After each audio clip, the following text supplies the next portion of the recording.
What do you think Andy Reid does right here? I think I'm putting it in 15's hands and letting him take a shot at winning this sucker. 3rd and 8. Mahomes takes the snap. He's back. He is firing, and it is incomplete.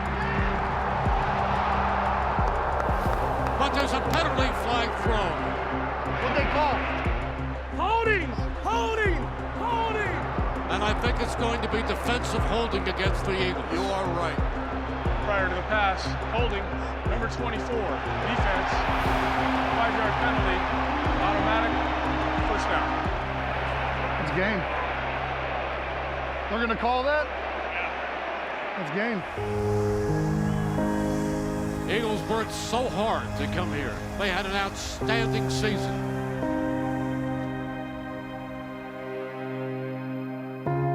Frustration at its utmost.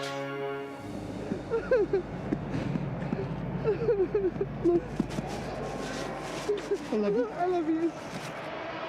Go celebrate with Trav.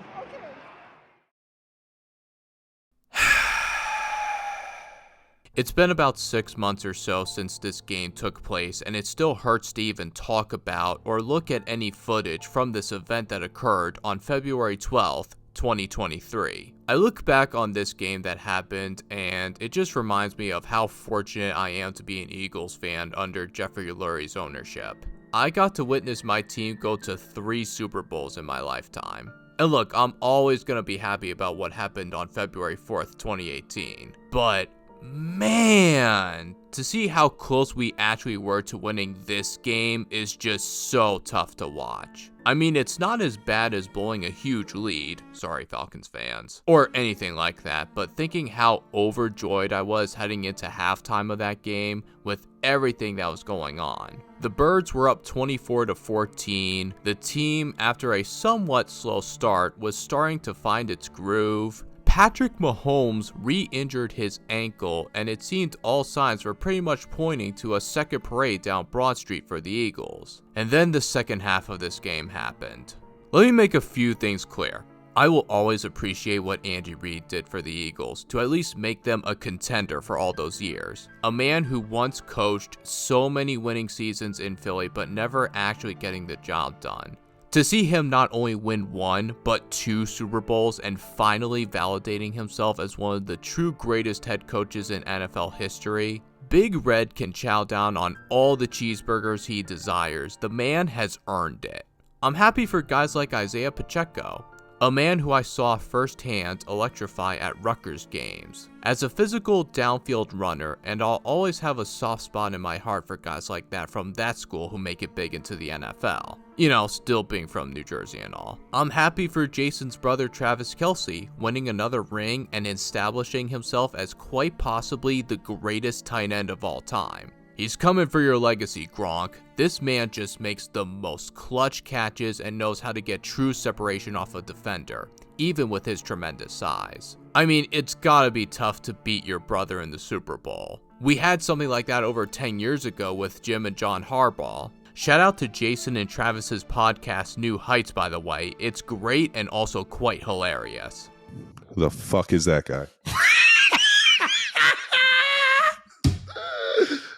I'm even happy for guys like Patrick Mahomes and how amazing he continues to be. He might want to fix his family drama though, with his wife and brother being colossal douchebags. I'm just really annoyed that all of this has to come at the expense of the Eagles. This team had a season even I wasn't truly expecting. I had them going 12-5 with an NFC Championship appearance in my last video, link will be down below in the description, and these crazy sons of bitches ended up going for a franchise record 14-3 with a Super Bowl appearance. Not to mention, they also tied an NFL record for 3rd most sacks all time, and an MVP caliber quarterback that got injured late in the season and ruined those MVP chances. The greatest team, arguably one of the greatest rosters in Eagles history, and they still failed.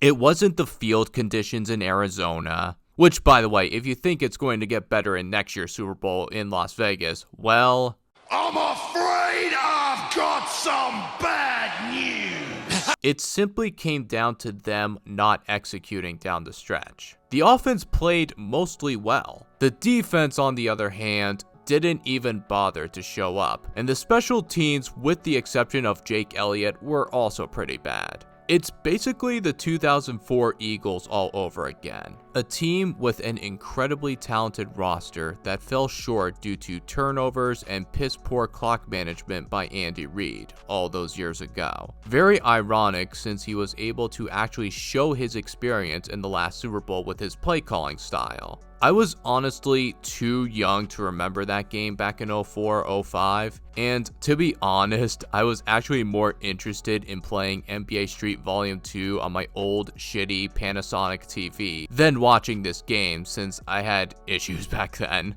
Fast forward all these years later, and now I've experienced the highest of the highs and the lowest of the lows. This is, without question, the most painful loss I've ever experienced so far as an Eagles fan. It makes it all the more worse knowing that I had friends over for a party to watch this game, and also had to go back to work a few days later to my boss and other co-workers. And I kid you not, my boss and that same co-worker are also Chiefs fans. And yet, despite all of that, I was still incredibly proud of this team for even making it to this point and exceeding my expectations. Yes, the road to get there was somewhat easy, but if you're going to be mad at somebody, be mad at the NFL for giving us that kind of schedule.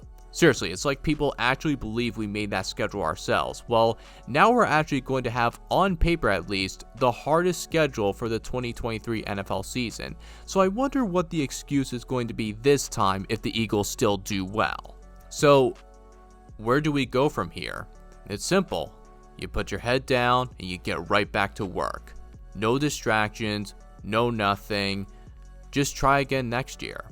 And that's what I felt like the Eagles have done this offseason. They put their heads down and work. They know what the mission is, and they're desperate to get back to this point. It's a really exciting time to be an Eagles fan. So in this new video, which is now a part of a trilogy of videos I am now calling No Dad, the Eagles can win another Super Bowl in my lifetime. Why?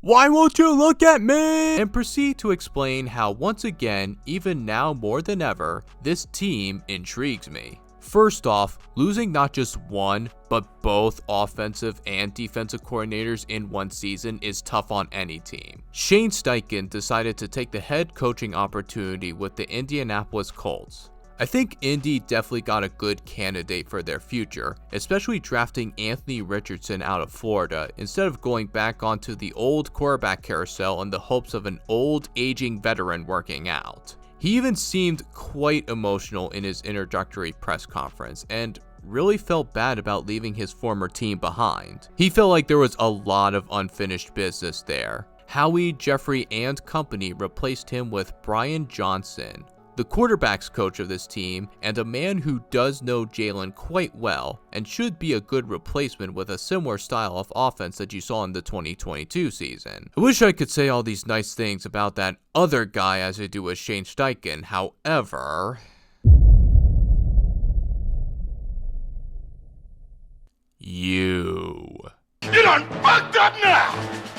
I freaking knew we should have fired your ass back at the end of the 2021 season. I can't believe how incompetent you were on the biggest stage of them all. You were more concerned about sounding good during your head coaching interview with the Cardinals rather than helping us win the Super Bowl. You want to sit there and pump your chest about how we're gonna roll right over teams. And yet the only problem is that you act like this when we go up against third and fourth string quarterbacks. The moment you start trying that passive-aggressive game plan against the elite quarterbacks of the league, you fold like a stack of dominoes. This whole time, your defensive scheme has been all about not giving up the big play no matter what, while also letting up these long, agonizing drives and remaining in the same exact pre-snap look each and every single time. You simply thought that rushing forward with the D-line was going to save you instead of at least trying to send some form of defensive pressure either through blitzing or mixing up the coverage by going man-to-man instead of this soft zone 2 special, whatever it's supposed to be called.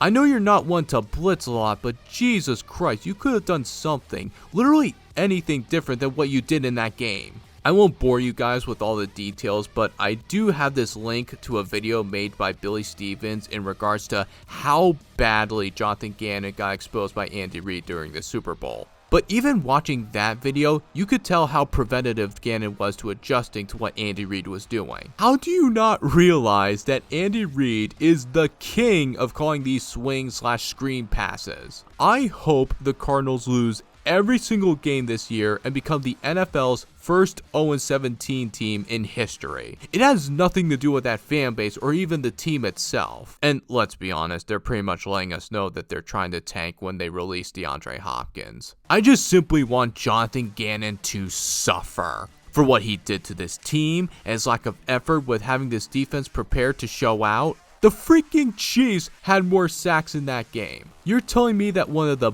best defenses in league history, not just in team history, in league history in terms of sacks, can't even get to Patrick Mahomes once on a bum ankle, supposedly? Some of the fault does have to go on to the players as well for lack of execution during some crucial aspects of the game, but how do you expect them to perform at that kind of level with one of the world's shittiest schemes? At least with Shane Steichen, he at least showed that emotion and how much he cared for this team when he left for that head coaching job. But then when you were asked a similar question, you had the balls to say this. We were 9-0, and I did my presser, and they say, "Coach, we want you fired." And I said, "Well, we're the number one defense in the NFL right now in every statistical category. Why do you want me fired? You don't blitz enough." I said, "Well, we lead the league in sacks by 30+ sacks. So if you want to come call the defense, and you can have at it." But no, it's cool. They have a job to do, and I understand that. You low-life scumbag, two-faced, narcissistic bitch. Bro, what are you even talking about? I know the Philly media can be tough, but we literally never even said anything about wanting you fired. We just wanted you to stop being so passive-aggressive when it came to getting pressure on elite quarterbacks. And stop with the high shell twos. Like, it's not that hard. It sounds to me like you're the one who's making excuses for your lackluster coaching performance. Bro, you can take your Murray from Impractical Jokers looking ass the hell off my team. Enjoy being a mediocre at best head coach and fired within the next 2 years.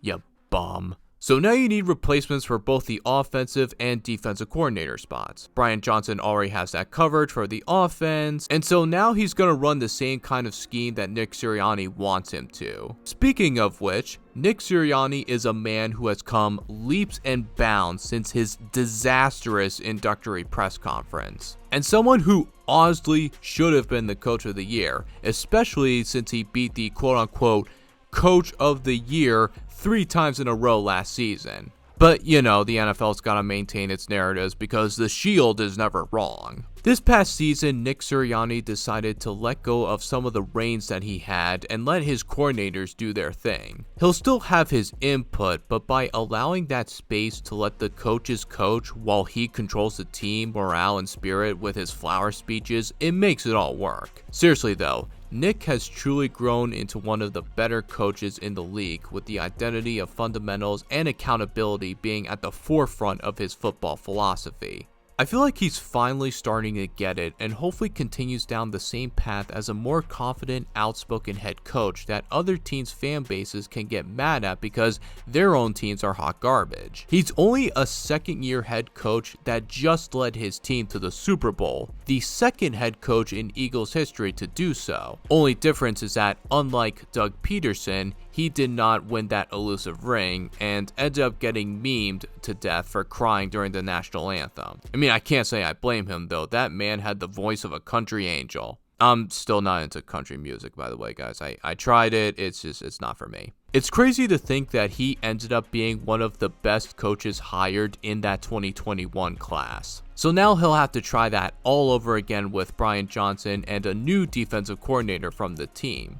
a lot of the players were clamoring for Denard Wilson, the passing game and defensive back coach who ended up going to the Ravens. So instead of that option, the Eagles front office decides to take a huge gamble and make this defense a true force to be reckoned with by hiring former Chicago Bears defensive coordinator Sean Desai? Yeah, not the first person I had in mind with the defensive coordinator position. This man's last name reminds me of the Dasani water, aka that one brand of water where if the entire world went through a desert-like apocalypse and this was the only brand of water left in the world, most people would probably choose death at that point. Sean Desai definitely shows that he has a unique personality and connection with his defensive players. And his philosophy for this team as the new defensive coordinator is to let opposing teams feel him, whatever that's supposed to mean. He's a disciple of the Vic Fangio system, a philosophical 21st century approach to how defenses should be run in the NFL nowadays. It mainly consists of dropping 5 guys back into coverage and preventing big runs, with 6 guys or less. As long as you don't give up the big play like a huge run or a long bomb down the sideline, you're pretty much doing your job to prevent offenses from scoring, even though they can still drive right down the field and kick field goals. But you're also letting them drive right down the field at a consistent basis, almost at ease to the naked eye. Now, whether or not you or anyone else agrees with that sort of philosophy is another entire debate on its own. Although I will say, with the speed of the game nowadays, not just with the players but every given situation around you, and with the amount of information and resources we have for football in general, it does kinda make sense. You also should be someone who isn't afraid to be aggressive during some critical plays of the game, or at least mixing up zone and man coverage to confuse even the best quarterbacks in the league. It's just how defensive coordinators want to run things. You don't let bad quarterbacks beat you and hope that some of the same elite quarterbacks like Mahomes, Burrow, Allen, Jackson, Herbert, Rodgers, etc., they just make mistakes. I feel like he's going to play a similar scheme like you saw with Gannon, but hopefully someone that can mix it up every now and then. And I'm not saying blitz every time because, again, blitzing just isn't something you do nowadays in the NFL, but maybe show a little press coverage with nickel or outside corners. Just do something different, like literally anything different than what Gannon was doing here.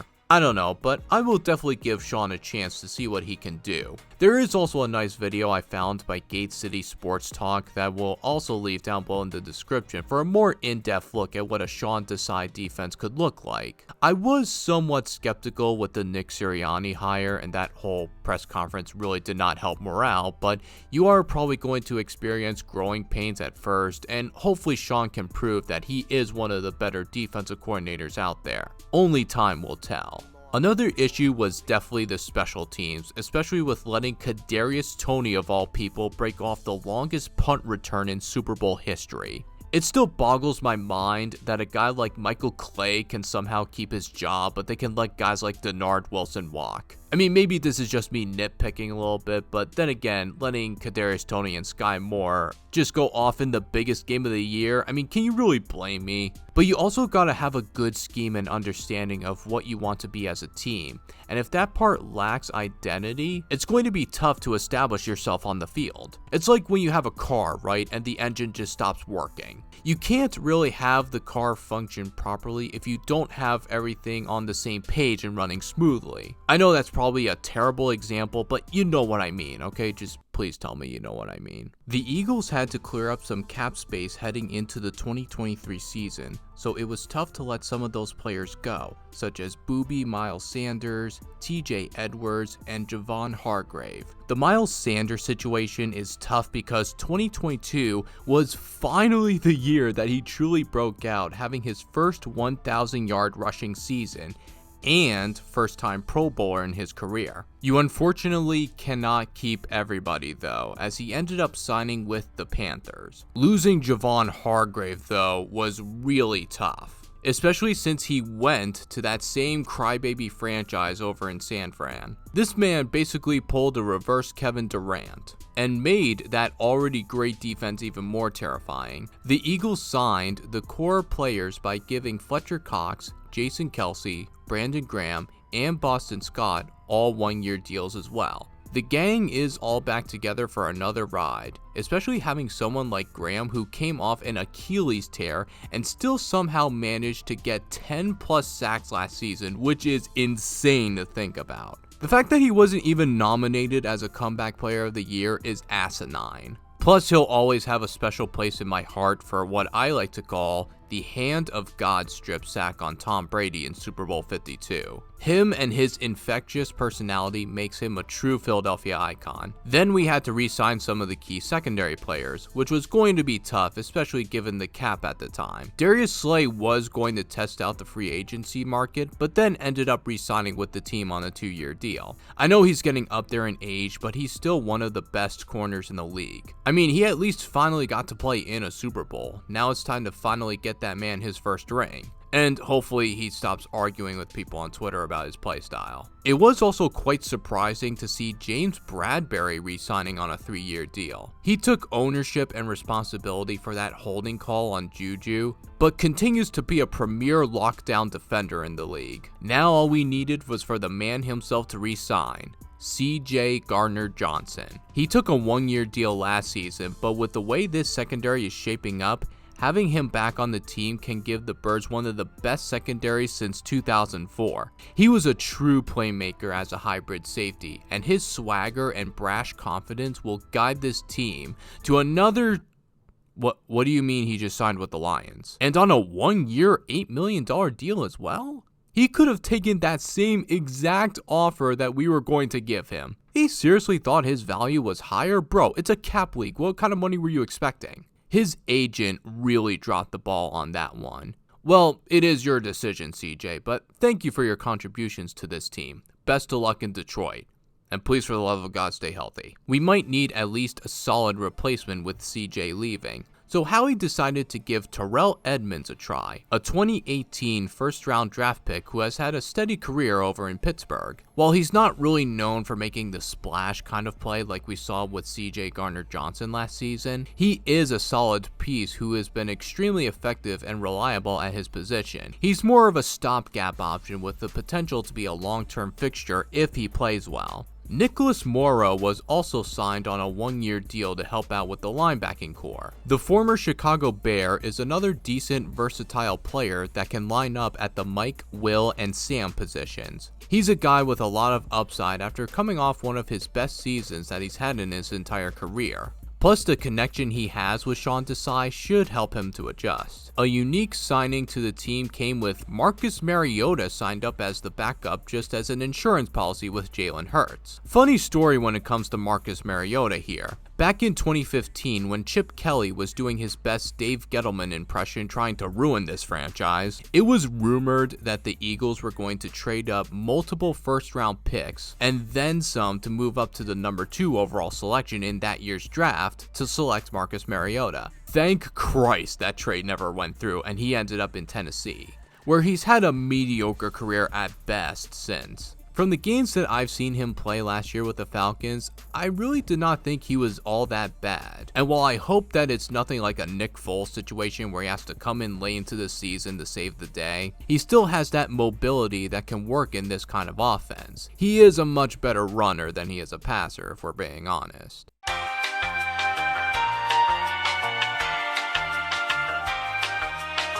Oh, brother, this guy stinks! He will probably get some first team reps in practice with guys like AJ Brown and Devontae Smith. Not much needs to be said about those two since they have already grown into a deadly 1-2 combination that was really exciting to watch last season. Devontae continues to grow into his role as a dependable route runner and pass catcher despite his size and stature. He has shown that he's not afraid to go up there and get it and also take a lot of physical contact from opposing defenders trying to kill this guy on a weekly basis. He might not have gotten a ton of touches like he did in his first season when he was the leading number 1 option on this team, but just even having him here as a decoy forces defenses to game plan for him. There were some concerns heading into the 2022 season on whether or not AJ Brown could truly stay healthy for a full season, and for the most part he was. AJ Brown went off last year with nearly 1,500 yards and 11 touchdowns. His physicality and strength as a number one option is like opening Pandora's box on opposing defenders. As long as he can maintain his health and give his buddy Jalen that confidence to chuck it deep to him, this team should be in good shape at the receiver core. We went from guys like Jalen Reagor and JJ Arcega-Whiteside to these two. It's a beautiful sight to behold. Dallas Goedert doesn't get enough love from mainstream media in my opinion. He's emerged as a solid tight end threat that can create that separation, and his physical style that makes defenders piss themselves trying to think about even tackling him. He may not be in the elite level of someone like Travis Kelce, but still a reliable option who's like a combination of Brent Selleck and Zach Ertz all rolled into one. I wish I could say all these nice compliments about someone like Quez Watkins. Look, I still like the guy, and I don't really think he's as bad as his fan base makes him out to be. But boy, he made some costly mistakes last year, from the fumble during the Week 10 matchup against the Commanders, to the dropped pass in Super Bowl 57, once again on a stage that everyone saw.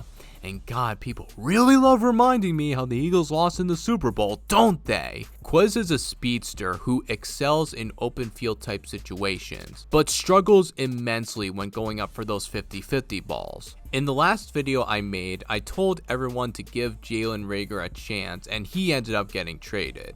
I'm hoping not to jinx it twice by saying this, but look, I still believe in Quez Watkins. I think he's still a quality option as a third wide receiver on this team. He is still young and has a lot of growing up to do, so this truly is a make or break year for the guy. It also doesn't help matters when the Eagles signed a new one-year deal to a wide receiver from the Falcons. A man named, oh boy, I'm so sorry if I mispronounce this, but Olamide Zaccheaus.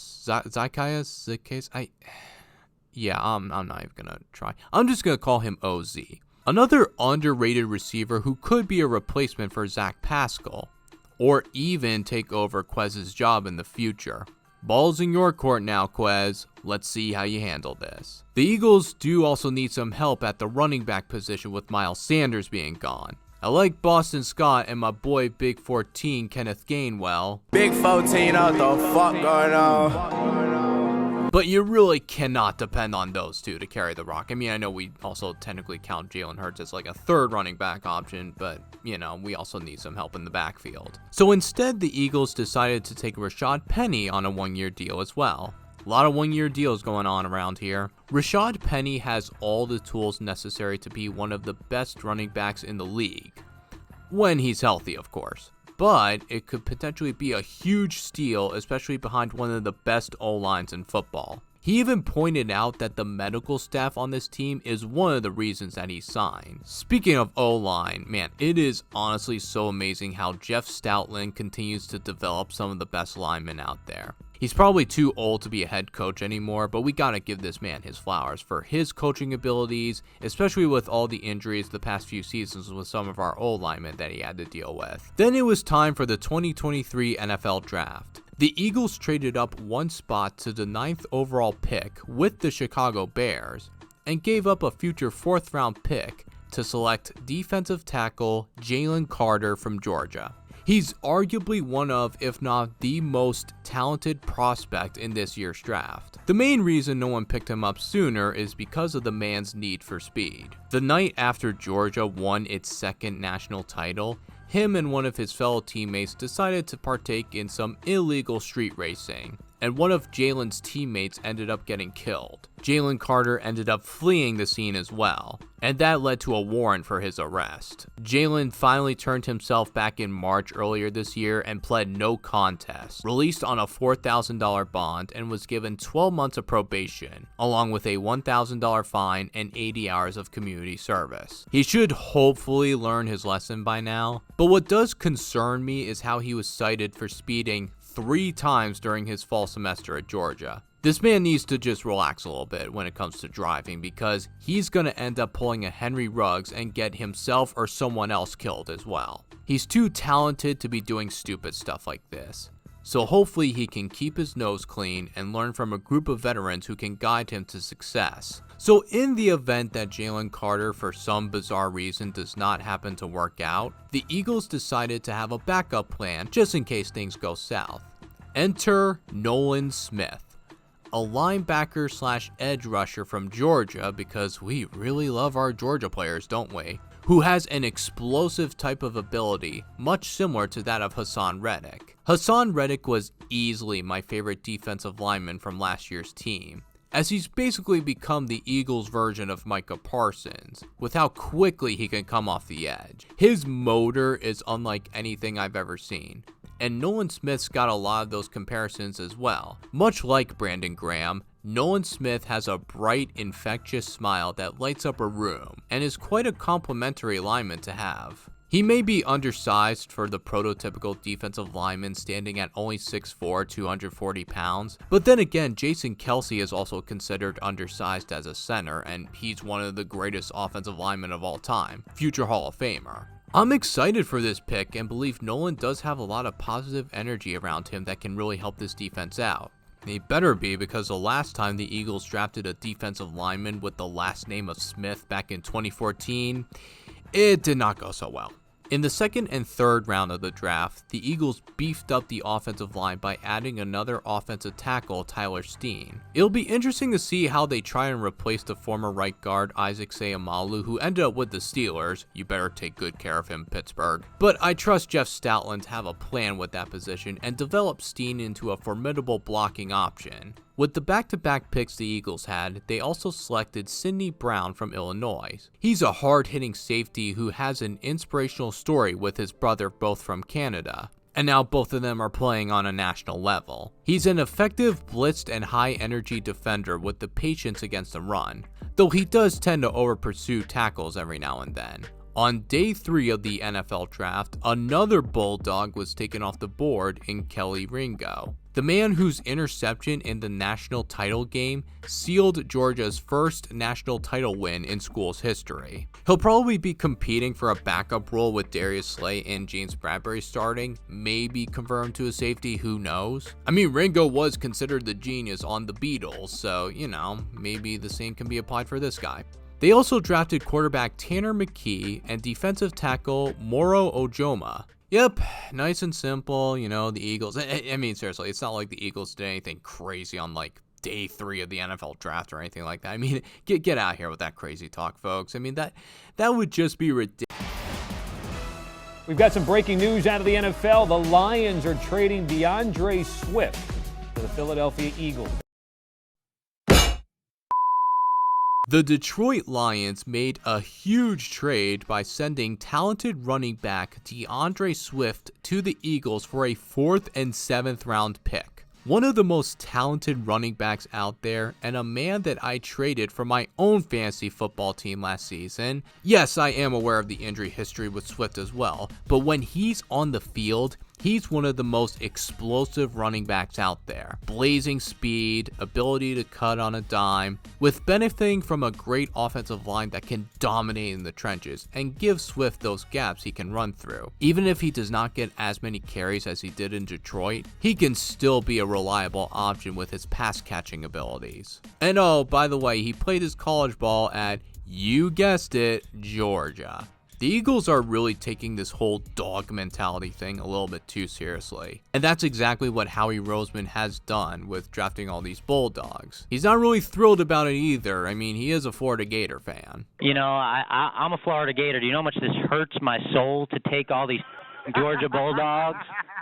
You know, you want to win, though. You want to win. I do want to win. I do want to win, my man. You're right. I do want to win more than you know. But I think Howie making those kinds of decisions truly shows his growth from where he was at this point in time around 2 to 3 years ago. Back in 2020, people were ready to get out their pitchforks and throw bricks through this man's window if they ever found out where he lived. And to see where he's at now with continuing to try and make this team better, it's really incredible to see his development as a GM who's had his back against the wall and has persevered into one of the best GMs in the league. He's completely wired into the rest of the league. The guy literally doesn't sleep. He doesn't want any offer that he sees value in slip through his grasp. You can easily tell with some of the offseason acquisitions that he is still hurting about this Super Bowl last year. It's also a big credit to owner Jeffrey Lurie for having the trust and letting Howie cook with these moves. Even at his old age, he wants to continue to have this organization be the model franchise for teams to copy and follow.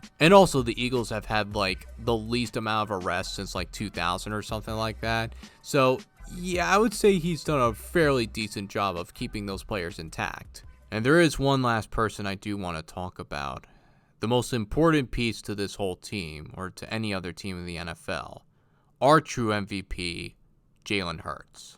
In the 2022 Eagles video I made last year, I said that I fully expected for Jalen to make a huge leap and improve from his 2021 campaign. I just had a gut feeling he was going to surprise a lot of people and be quite good. But man, this good? He doesn't have the arm strength of someone like Aaron Rodgers or Josh Allen, but he can sling the rock pretty well. It doesn't even feel real at times that Jalen looked this good. And yet he's worked so hard to get to this point, and he's still not satisfied. I can see a lot of the tendencies you would see out of someone like the late great Kobe Bryant in Jalen Hurts. His mentality reflects so much in the team never being satisfied, even when they were undefeated at one point last season, with Jalen constantly telling his teammates that they still haven't played their best football. He constantly feels like he has something to prove, and in a weird way, he still kinda does. He has all these amazing accolades, like first team All-SEC,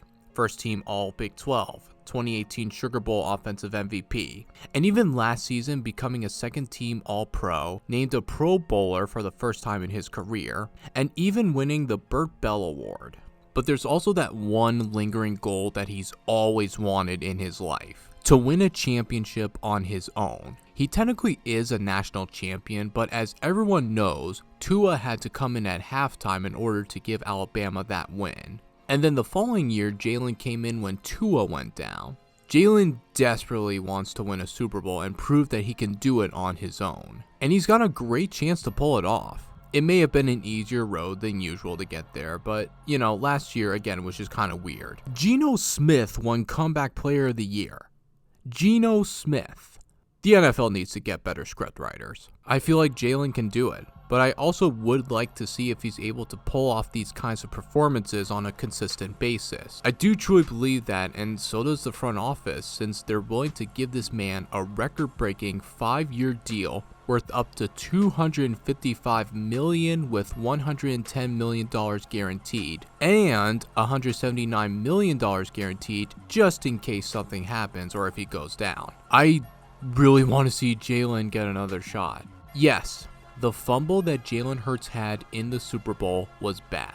It was a costly mistake on top of all the other mistakes made that day by the team. However, he more than made up for it with his play, going off for 304 yards with a passer rating of 103.4 and 4 total touchdowns, even tying a Super Bowl record with 3 rushing touchdowns. He played out of his mind and clearly outplayed arguably the best quarterback in the game right now.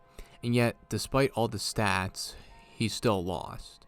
I've never rooted for someone harder than him to get back to this point. He just has to remember to make smart plays and take care of himself. Trust me, I've seen this story before and how that played out.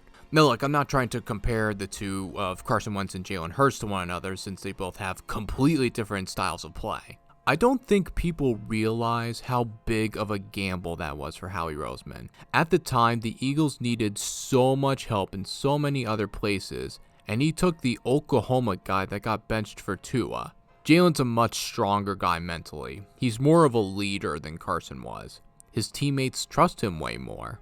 I definitely don't want to try and jinx the guy, but football is a brutal game, and even the best players can feel its wrath. Unlike Cody Rhodes at WrestleMania, it's time for Jalen Hurts to finish the story. And also use some of that money he's got for some singing lessons because, well... Fly, Eagles, fly on the road to victory.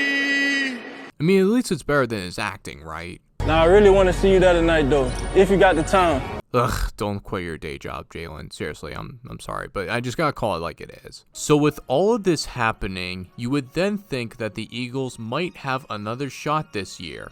And you would be correct in that theory. However, it is not going to be easy as it was the last time. You also have to consider the fact that the NFC East is a lot better than it was a few years ago. There also hasn't been a repeat NFC East divisional winner since 2004. Ironically, when the Eagles did it nearly 20 years ago. This year, I believe that narrative changes. A lot of these different factors is why even as a fan of this team, I've taken so much interest into them over these past couple of years. I honestly do not know if I'm going to make more of these videos in the future because, well, I don't feel like I need to. I feel like this team can at least be a contender for the next few seasons. The question still remains.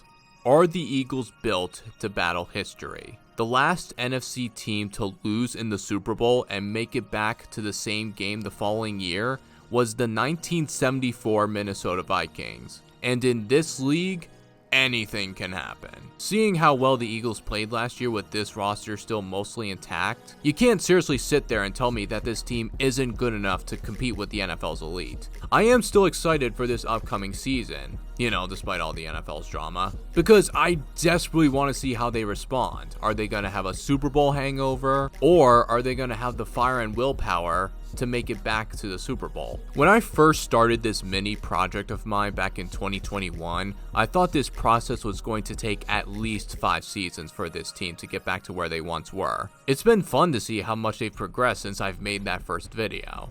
In the 2021 season, they came off of a horrible season with low expectations after a global pandemic. In 2022, they took a huge step forward with not only improving that team, but becoming the best team in the NFC. And now here in 2023, they have super high expectations to get back. And again, even though my personal feelings about the league are pretty mixed with all the BS that's happened, I'll still put on my gear every Sunday or whenever they play games nowadays. And even if it's for a few hours, just forget about everything else that's horrible in life and enjoy the time with friends and family. You can say the same with any kind of sport, but what makes football truly special is how limited the season truly is. How every single game matters.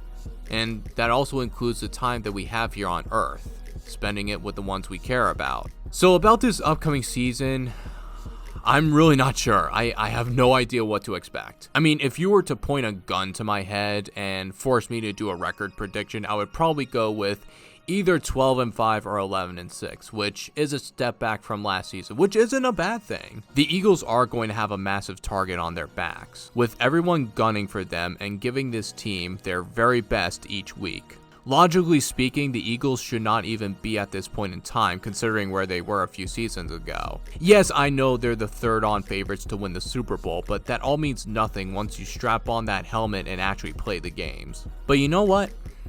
I say to hell with it. We did not get to this point in time with logic and reasoning. So with all that confidence and what I've explained, I will make this decree and I do not care what anyone else thinks about it. The Philadelphia Eagles will be in Super Bowl 58. And the rest of that story, whether or not they can win another Super Bowl, it's up to them. This is going to age horribly, isn't it? Fuck it. Go Birds.